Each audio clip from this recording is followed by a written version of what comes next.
we are a PlayStation podcast. I feel like I have to ask PlayStation-specific questions. PlayStation lightning round questions. Number one being Move. We heard about it a while ago. I think I was at the E3 2011 talk. Now, it's on the box art. So Move is still in the game. I mean, can you talk at all about, why you made that decision and, what you feel like that adds to the experience? So, yeah, I mean, we talked about this a little bit at E3 when we sort of first announced it. Sony's been an extremely good partner to us in this. They've really believed in the title. They sort of have featured us at their own events, with their first-party titles. They've been really behind the title and enthusiastic about the title and putting us on stage at E3 and stuff like that. They really care about it, and they've given us a huge amount of support and attention. And conversely, with their support, I think the PS, I think the quality of the PS3 port of BioShock 1 had some challenges, I think, relative to the quality of the other platforms. And with their support, I think the PS3 version is an excellent version of the game, and of BioShock Infinite. And Move is just Move. There's some added benefits on the PS3 version in terms of the Move support and the in the States you get a free copy of BioShock 1 with the game. And in terms of Move, to me, it's this kind of thing that there are people.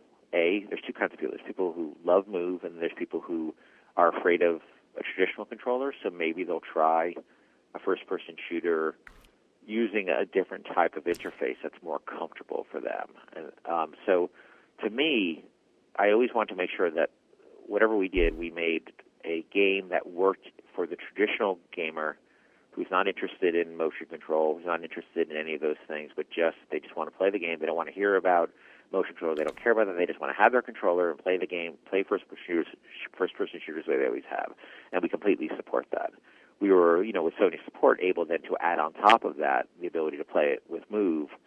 And for me, that's, strictly a win that, the support Sony gave us not only enabled Move, it enables us to do other things on top of that and just make the game overall better. I've been thinking about the problem of, one problem we have as game developers is if you look at guys my age, I'm like 46, I'm an old fart, and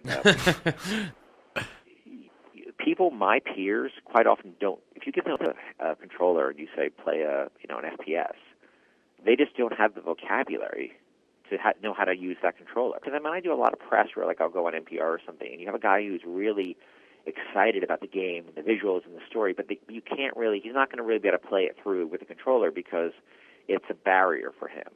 And as sort of my generation, grows old, dies, and turns into Soylent Green, and younger people come up. Wait, we're going to eat your generation? Is that what's happening here? I am tasty, so I have to say, I'm really impressed Greg understood a Soylent Green reference. What the hell does that